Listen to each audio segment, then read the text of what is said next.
Mesdames et messieurs, bonjour à tous et bienvenue pour cette nouvelle édition de Speak Up. Nos invités du jour sont des précurseurs, auteurs, producteurs de l'afro-manga The Last Myth, un afro-manga qui retrace l'épopée d'une histoire africaine à travers ses cultures et ses paysages. Avec nous aujourd'hui, Michael et Mathieu.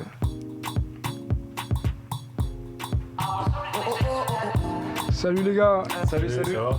Comment ça va? Ça va bien? Ouais, nickel. Ouais. Un plaisir déjà de vous avoir. Merci de nous inviter déjà. Merci à vous. Ouais. Auteur, donc producteur du manga The Last Myth. C'est ça, exactement. Avant de rentrer un peu plus dans le détail, est-ce que vous pouvez nous expliquer un peu la trame du manga? Bien sûr. Alors The Last Myth, c'est l'histoire de Emani et Sanka, qui sont deux jeunes adolescents qui vont parcourir justement l'Afrique en quête de devenir gardiens. Les gardiens dans l'histoire, ce sont les sauveurs de l'humanité, ce sont des guerriers qui se battent contre des démons. Et à travers justement cette épopée, on va découvrir justement les cultes, les mythes, les traditions, les paysages d'histoire de l'Afrique et de sa diaspora, c'est-à-dire donc l'Afrique, les Caraïbes et les Amériques. Donc c'est vraiment inspiré de faits réels. Et les paysages qu'on découvre sont des paysages de fiction ou c'est des paysages vraiment réels qui appartiennent vraiment à la culture africaine? Alors, ça reste toujours une trame qui va être fictive. Okay. Donc, tout sera fictif. Par contre, ça sera inspiré justement de paysages réels. Donc, on va justement ressentir ce qui est faux, mais qui sera inspiré justement de vrais paysages. Donc, c'est-à-dire s'il y a, par exemple, je sais pas, il y a par exemple dans le premier tome, on va tomber sur la ville de Soweto, qui est en référence à Soweto, en Afrique du Sud. Donc voilà, ça va être plein de petites références comme ça qu'on va disséminer dans l'œuvre. Et on peut avoir par référence à combien de pays en général, vous êtes plus influencé par exemple par l'Afrique de l'Ouest, l'Afrique du Sud, où c'est l'Afrique en général? Alors je pourrais pas spoiler parce que du coup ça commence en Afrique du Sud, mais eux ils vont faire tout un parcours et c'est à travers ce parcours-là qu'on va voir justement les pays qui vont parcourir.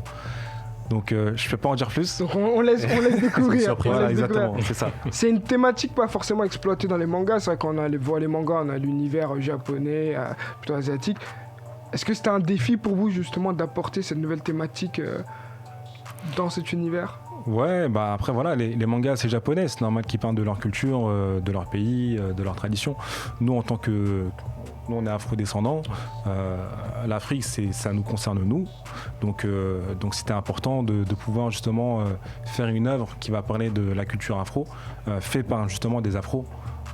Donc, surtout sur un média qui nous concerne tous. Enfin, depuis qu'on est tout petit, on lit tous des mangas, j'imagine. C'est clair. Donc c'est vrai que c'est un format qui nous tient à cœur.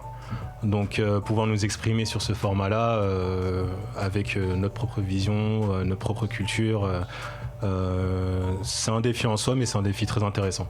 Mais justement, d'où vous est venue en fait l'idée de base? Comment est-ce que vous êtes dit? Est-ce que c'est suite à un événement que vous êtes dit on va se lancer dans un manga afro, ou c'est quelque chose que vous avez toujours voulu faire? Bah, comme l'a dit Mathieu, en fait, comme le manga, on a grandi avec. En fait, avec le manga, on a vite compris qu'on a connu la culture japonaise. La culture, les traditions, l'histoire, la langue. On a envie de partir au Japon en sachant qu'on n'est pas japonais. Donc vraiment avec les mangas, on a connu la culture japonaise. Avec les comics, on a grandi, on a connu la culture américaine.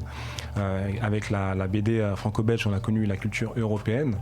Et pour nous, c'était évident qu'il fallait mettre en avant justement la culture afro, et on a choisi comme support le manga parce que du coup c'était un support qui nous parlait. Et donc du coup c'est pour ça qu'on a fait l'afro-manga The Last Myth. Et ça vous a pris combien de temps à vraiment le produire de l'idée à la publication? Longtemps. Sur plusieurs années, j'imagine? Plusieurs années, ouais. En fait, l'idée a germé fin 2015. On a commencé à travailler dessus début 2016. De base, c'était pas du tout ça, hein. C'était un projet qui était beaucoup plus petit.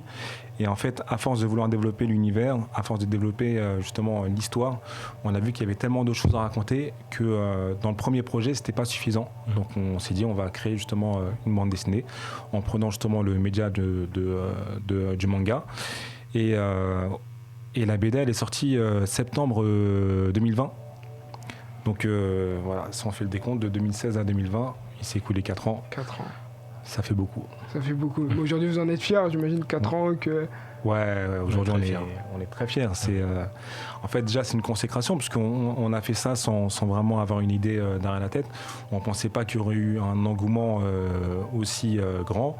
Et du coup, nous, ça nous réconforte dans toutes les années et toutes les nuits passées, les nuits blanches passées à travailler. Ça nous dit, on a fait le bon choix de le faire. Justement, ces nuits de travail, Ouais. j'ai l'impression qu'il y a une équipe derrière. Ouais, toute une équipe derrière. Ça a pris beaucoup de temps. Ouais. Auteur, producteur, vous pouvez vous présenter un peu chacun vos fonctions, votre équipe, comment vous travaillez à peu près. Bien sûr. Alors moi c'est Mathieu Mormain, donc 31 ans, artiste également, mais j'ai pas encore de manga. Ok. Et producteur, un des producteurs de The Last Kamit. Donc nous, ce qu'on fait en général, c'est justement la diffusion sur les réseaux sociaux, le contact avec les médias également, qui demandent aussi beaucoup de travail, avec la communauté et les fans aussi, qu'on essaye de mettre à l'aise en fait avec cette idée-là, parce que c'est vrai que l'afro-manga c'est nouveau. Ouais. Donc du coup il faut Éduquer un peu éduquer, je dirais pas ça, mais c'est nouveau. C'est Donc nouveau. quand c'est nouveau, faut quand même gagner une certaine confiance, on va dire, et une certaine, je dirais, légitimité, dans le sens où on a tout à faire. On a encore tout à faire, donc et on compte bien le faire. Et donc toi, c'est... Et moi, du coup, c'est Mickaël. Mickaël. Ouais, Mickaël, 32 ans, auteur et producteur de l'afro-manga The Last Kamit. Et du coup, donc je suis un des co-auteurs, parce qu'on est deux. Il y a Douane Uno et moi, Mickaël Dambi. Et du coup, dans nos tâches, ce qu'on fait, nous, généralement, c'est on fait le dessin, la colorisation, le scénario, on fait un petit peu tout. Et puis voilà. Et justement, donc au niveau des dessins, est-ce que vous êtes formé seul, en Ouais. autodidacte, ou est-ce que vous avez suivi des formations, est-ce que vous avez suivi... comment ça se passe? Non, du coup, on n'a pas fait d'études spécifiques dans l'art. On est deux passionnés, donc on avait justement cette idée en 2015. C'est pour ça que ça a pris beaucoup de temps, c'est parce qu'on n'est pas issu justement de ce cursus-là, mais par passion et par détermination et par motivation de ce projet-là, on s'est mis à fond. On a mis quasiment déjà 1 an juste pour adapter nos deux styles, parce qu'on a deux styles qui sont différents. Douane, il est plus dans le côté street, graph.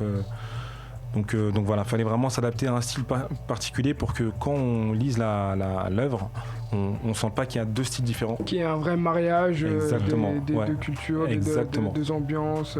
C'est ça. Donc voilà. Et justement, comment on travaille quand on est deux comme ça? Comment on échange ses idées? Est-ce qu'il y en a un plus spécialisé dans un domaine et l'autre? Ou est-ce que c'est... Douane, il est très fort dans tout ce qui va être angle de vue, position. Moi, je vais être fort dans la colorisation, dans les décors également. Et après, dans la façon de travailler, on va chacun poser des idées. Et puis, on va les confronter ensemble. Et on va décider celles qu'on garde et celles qu'on ne garde pas. Ensuite, quand on va travailler, du coup, moi, je vais travailler de mon côté, il va travailler de son côté. Ensuite, on va s'échanger les fichiers. Et en fait, chacun va compléter le dessin de l'autre, et ainsi de suite. On fait que ça. Donc vous complétez en fait ce qui manque. Exactement, c'est exactement ça. C'est un vrai duo quoi. C'est un vrai duo. C'est un vrai duo. Et du coup, The Last Kamit, c'est votre première œuvre ou vous en avez fait plusieurs avant? Vous en avez... C'est la première œuvre du genre qu'on a fait. Ok. Ouais. Mais sinon, vous avez déjà plusieurs BD que vous avez écrit à côté ou... Non. Est-ce que c'est quelque chose que vous faites de manière régulière? Parce que Non, pas du tout. Moi, je sais que petit, je faisais déjà de la bande dessinée. Parce que je faisais de la bande dessinée amateur, parce que j'étais petit. Mais jamais en pro, j'ai jamais sorti un projet de cette envergure. Donc c'est vraiment, on va dire, le premier projet qui a éclos. Ok. Donc justement, un projet pro de cette envergure, édité chez la maison d'Ashi Cray. C'est comme ça que ça se prononce? C'est ça. C'est exactement ça. Comment est-ce que vous avez fait pour justement approcher cette maison d'édition et publier ce premier afro-manga? J'ai parlé ou... Bon, pour la rencontre chez SR, je continuerai après. Donc pour la rencontre, c'est simple en fait. On s'est rencontré avec Dachicré pour un tout autre projet. Et puis en fait, il y a eu une bonne alchimie entre nous. On avait la même vision des choses. Et du coup, nous, on avait déjà ce projet-là. Donc on avait déjà fait peut-être 60% du projet. Eux, ils ont validé, ils ont vraiment apprécié le projet. Et puis du coup, on s'est dit, on va travailler ensemble. Et l'avantage également avec Dachicré, c'est que c'était pas une maison d'édition classique, comme les grandes maisons d'édition où justement on aurait été juste auteur et on aurait juste eu des droits d'auteur. Mais peut-être que l'œuvre, elle aurait été peut-être changée parce que adapté au plus grand public. Okay. Peut-être qu'il y a des choses qui ont été modifiées. Là, avec Dachicré, l'avantage, c'est qu'on pouvait dire ce qu'on voulait. On a la même vision des choses, donc vraiment on se complétait et c'est comme ça qu'on est devenus producteurs ensemble. Donc on est deux producteurs, on est coproducteurs de l'œuvre et on a toute la liberté de pouvoir dire ce qu'on veut. On est très attaché à ça. Ouais. Laisser les auteurs s'exprimer, pour nous c'est important. Voilà, pas leur mettre un filtre en fait, vraiment, surtout quand c'est une histoire comme The Last Kamit qui parle de culture directement. Faut laisser exprimer l'imagination, faut laisser s'exprimer les auteurs, ce qu'ils ont à dire par rapport à leur vécu. Et puis je suis sûr que les gens s'y reconnaissent, quoi. Liberté de créer, liberté de créer, très important. Vous êtes précurseurs, mais vous êtes les premiers, ça existe déjà les afro-mangas ou Les mangas afro, ça existe depuis longtemps. Il y a eu Waldo Papaye qui est un manga afro-caribéen. En Afrique, dans tout ce qui va concerner les comics, les mangas, par exemple au Nigeria, ils ont énormément d'œuvres comics. Au Cameroun, on va retrouver Orion l'héritage. En France, là, il y a eu Plaquemine qui est sorti. Donc en fait, des œuvres comme ça, des œuvres afro, il y en a eu pas mal. Il y en a beaucoup aujourd'hui qui sortent. Et il y en aura encore plus demain. Donc on n'est pas les précurseurs, mais voilà, dans notre façon de voir les choses, on fait partie des premiers. Ok. Justement, une œuvre bien accueillie par le public, comme vous l'avez dit. À quoi ressemble votre public? Si vous pouvez décrire votre public, si vous avez... Le public, il est essentiellement fait de mères de famille, d'hommes et de femmes. Okay. Donc on a vraiment un public qui est varié, de toute origine. Et parce que The Last Kamit, certes, ça va parler d'une histoire, d'une épopée africaine. Ça ne veut pas dire que c'est pour les Africains et tous les Noirs dans le monde. Non, c'est vraiment pour tout le monde. Tout comme Naruto, c'est un manga et ça parle à tout le monde. Donc vraiment, on a de tout. Dans les commandes qu'on a reçues, on a des commandes qui viennent des États-Unis, du Canada, d'Afrique, de la Caraïbe, d'Europe, Espagne. Donc ça parle vraiment à tout le monde et ça permet justement de créer une œuvre qui sort de ce qui se fait d'habitude et d'un thème qui n'est pas forcément abordé. Et donc voilà, c'est vraiment étendu à tout le monde et ça nous fait plaisir justement. C'est top. Ouais. Et justement, combien de personnes sont impliquées donc, dans le projet? Il y a la maison d'édition, donc il y a vous, les producteurs, combien de personnes en tout Alors, il y a eu une trentaine de personnes qui ont travaillé sur le projet. Trentaine de personnes. Qui sont encore là ou qui sont plus là. Mais il y a eu une trentaine de personnes qui ont pu toucher à l'œuvre. C'est pour ça que même quand on regarde à la fin, dans les remerciements, il y a une liste... On peut se regarder si tu veux voir la liste. De toute façon, 4 ans à faire le projet, donc j'imagine qu'il y a beaucoup de personnes qui sont passées par là. Beaucoup de personnes qui sont passées par là. Je crois que c'est juste avant les goodies, je crois. Si je me trompe pas. Ouais, c'est ouais, voilà. La liste de remerciements. Ouais. Effectivement. Et donc le projet, vous l'avez fait en coproduction, presque en totale indépendance. Comment est-ce que vous avez financé en fait ce projet? Comment est-ce que vous êtes arrivé à le créer? Par nos propres fonds. Par nos propres fonds, hein. En tant que producteur, coproducteur, c'est par nos propres moyens qu'on en arrive là. Top. C'est ce qui nous permet d'avoir justement cette liberté où on n'est pas soumis à une autre maison d'édition qui a une vision spécifique et comme elle a apporté cet argent, du coup on est obligé de suivre cette direction. Là, le fait d'être en auto-édition et de mettre nos propres argent, on est vraiment libre et ça c'est vraiment un point super important du projet. Ok. Donc à côté, vous avez votre emploi du temps, vous travaillez à côté, j'imagine. Ouais. Comment est-ce que vous organisez vos journées en tant qu'artiste, en tant que producteur? Comment ça se passe? C'est compliqué. Hein. Ouais. C'est compliqué. Le temps libre. Hein. Dès qu'on a Ouais. du temps libre, on se met à fond dans le projet. On s'organise quelques petites journées dans la semaine. Exactement. Tout le monde peut être entre guillemets libre. Les week-ends aussi. Et voilà, dès qu'on est ensemble, on essaye d'avancer le plus possible avec le peu de temps qu'on a. Et pour l'instant, on s'en sort bien. C'est dur, mais Ouais. on le fait. C'est ça. Ça peut être après le travail, ça peut être Voilà. avant le travail, ça peut être Le soir à minuit. jusqu'à 2h du matin, 3h du matin. Ouais. Si le jour du repos, c'est le dimanche, du coup, le dimanche, on est au bureau, on travaille. Donc c'est vraiment la passion. C'est vraiment la Ouais. passion. La passion qui vous Ouais. pousse. L'engouement du public également, j'imagine. Aussi, Ah oui, Qui- ça fait Ouais. plaisir. Vous y attendez, l'engouement du public, justement? pas autant. Pas Pas autant. autant. En fait, depuis la première publication de l'œuvre, la première fois qu'on a communiqué dessus, je crois que c'était en 2018, il y avait eu déjà un bon engouement. Mais là, avec la sortie, on ne s'attendait pas à ce qu'il y ait autant d'engouement. Surtout là, le dernier voyage qu'on a fait, c'était il y a un mois en Guadeloupe. Et on a été super bien accueillis. On voyait justement que beaucoup de personnes attendaient justement l'œuvre. Donc franchement, ça fait vraiment plaisir et justement, ça motive à travailler 4 fois plus Ah, exact. et à ne pas dormir du coup. Donc voilà, c'est cool. Tout à l'heure, j'ai entendu Espagne, Ouais, j'entends Guadeloupe. ouais. Vous êtes distribué dans combien de pays, de régions, même si la Guadeloupe reste la France, mais dans combien Ouais. de... Alors du coup, on est distribué déjà sur le site internet. Ouais. Donc, on distribue nous-mêmes. On a fait exprès justement de pouvoir avoir cette liberté. Donc du coup, les commandes viennent de partout. Ok. Les pays francophones, entre Ouais, autres. Exactement. Et la seule chose qui va différer, c'est justement le coût de livraison, le coût d'envoi. Donc là, on est surtout en train de travailler sur plusieurs points de vente. On est déjà présent justement aux Antilles, Guadeloupe, Martinique. Canada, c'est en train de se faire, Amérique, Espagne, Angleterre.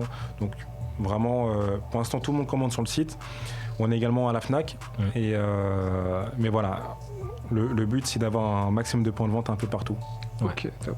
C'est un premier départ, un premier projet. Est-ce que justement, vous avez une vision de projet plus large, toujours autour du même thème, mais donc de faire grandir un peu cette culture Effectivement, The Last Camit, c'est vraiment le premier projet d'une longue série. Déjà, la traduction du tome 1, sortir le tome 2. Ouais. Ensuite, il y a également l'animé qu'on essaie justement de concevoir, mais c'est un tout autre travail qui prend beaucoup plus de temps. Ouais. Il y a également le jeu vidéo qu'on aimerait faire. Et au-delà de justement de The Last Camit, on a également une maison d'édition. Ouais. Donc on recrute, en tout cas on cherche à faire découvrir un maximum d'artistes, qu'ils soient scénaristes, dessinateurs, qu'importe le métier qu'ils font, qui viennent nous contacter sur justement les réseaux sociaux. Et puis actuellement on fait justement des ateliers avec des enfants. Avec Tu veux les en parler, enfants, Mathieu En fait, on apprend aux enfants, on donne en tout cas de quoi, on leur donne de quoi pouvoir se créer leur propre histoire avec de bonnes bases. Donc pour le manga entre autres, que ce soit pour les personnages, les scénarios, les univers, le niveau du dessin, etc. Et en fait, on espère comme ça donner confiance aux petits pour créer de futurs artistes dans notre sillage en fait, Ouais. qui pourront suivre Un héritage un peu. voilà, un héritage. Bon, je veux pas être présent dessus non plus, Ouais. mais au moins prouver aux plus jeunes que c'est possible. C'est ce qu'on veut en fait, c'est que on a une culture riche et on veut le montrer, on veut la montrer en fait. Et il n'y a pas meilleur moyen que de donner confiance aux plus jeunes que c'est la bonne chose à faire. Et de ne pas avoir honte et de foncer. Et on a de quoi parler. Et on a une culture riche, assez riche et aussi riche que les autres.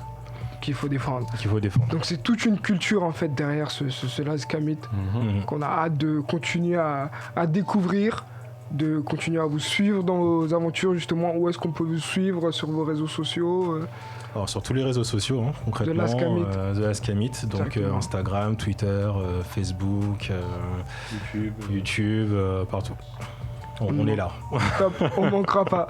Et justement, nous, la source média à la croisée entre la culture et l'entrepreneuriat, avec de l'Ascamit, avec vos parcours, on est en plein dedans. Est-ce que vous pouvez un peu nous donner vos visions, votre vision de l'entrepreneuriat, et justement si vous avez des conseils peut-être à des petits jeunes aussi qui veulent se lancer, Pour les jeunes qui veulent se lancer, je parle d'expérience et Mike le fera aussi, faut rien lâcher.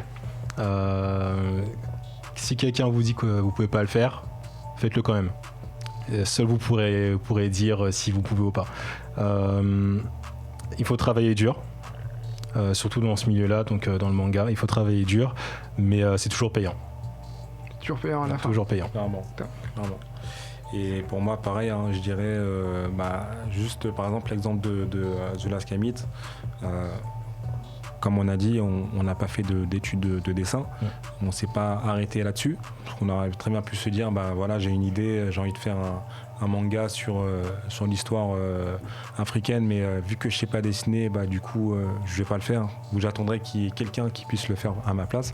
Non, je préfère me dire, voilà, j'ai déjà des compétences. Je sais que depuis petit, j'aime bien dessiner. Si je peux faire quelque chose, je vais le faire. Ça va prendre du temps. Ça prend plus de temps que pour quelqu'un qui l'a déjà fait. Mais voilà. Et surtout, ne pas penser aux bénéfices ou quoi que ce soit. Il faut vraiment faire les choses par passion. On le fait parce qu'on aime ça. Je pourrais très bien ne pas faire ça et puis juste me contenter de mon travail. Mais comme c'est quelque chose qui me passionne et le message que j'ai envie de faire véhiculer, c'est aussi quelque chose qui me parle, du coup je m'y mets à 200% et voilà. Donc quand vous avez des projets, mettez-vous à fond et voilà, il n'y a que le travail qui paye. Et là je vois un petit 1 au-dessus, c'est-à-dire c'est le premier tome, il y a une suite. Bien sûr. Il y a une suite pour bientôt, quand ça on fait le plus vite possible. Le mais plus ça vite arrive. possible, ça arrive. Ça. Et déjà, donc ce premier tome, on peut se le procurer sur votre site internet. Exactement. C'est ça, www.thelastkamit.fr. Très bien. À la FNAC également. À la FNAC également. D'autres points de vente. D'autres points de vente qui sont communiqués sur les réseaux sociaux. Très bien. C'est déjà pas mal, la FNAC et le site internet. C'est pas mal. En tout cas, c'était un plaisir pour nous de vous avoir avec vous aujourd'hui. Merci beaucoup. Et puis, on vous souhaite tout le meilleur pour la suite. Merci beaucoup. Merci beaucoup.